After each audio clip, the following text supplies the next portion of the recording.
Di lingkungan pesantren, seorang pengasuh adalah pusat keteladanan.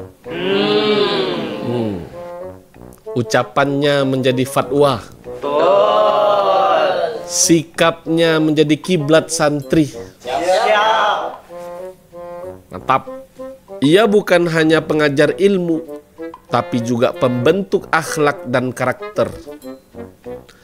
Dalam sunyi pesantren, suara pengasuh bisa jadi lebih keras dari genderang perang. Dan lebih sakral dari doa-doa di tengah malam. Allahu Akbar. Suara pengasuh itu sakral. Sekali beliau berbicara, santri bungkam. Sekali beliau batuk, pengurus siap lari ambil wedang. Suaranya tak hanya menggetarkan aula, tapi juga dompet para wali santri. Itu suara apa kode transfer? Iya.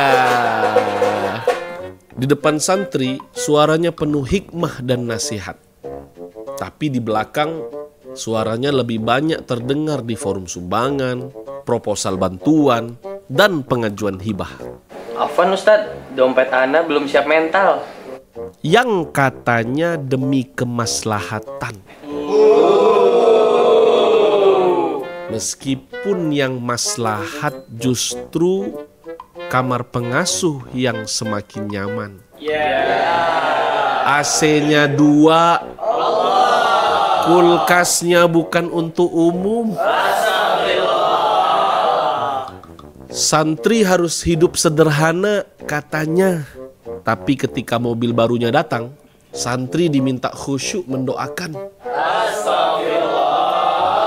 Katanya ini berkah dari suara yang istiqomah.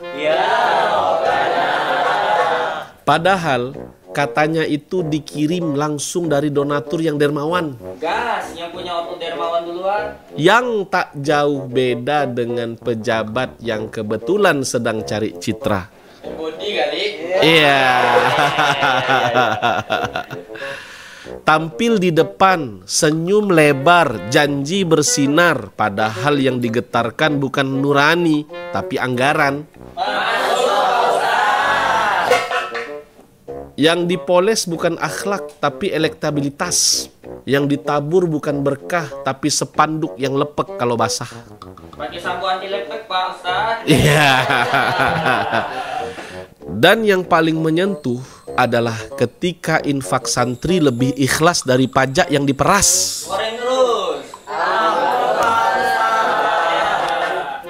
Tapi ya begitulah, suara pengasuh itu penuh berkah.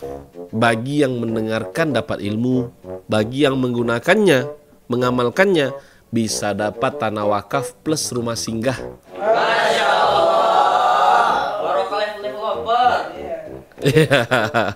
Akhirnya kita semua sadar, menjadi pengasuh bukan tentang suara yang menggema, tetapi tentang hati yang berbicara jujur.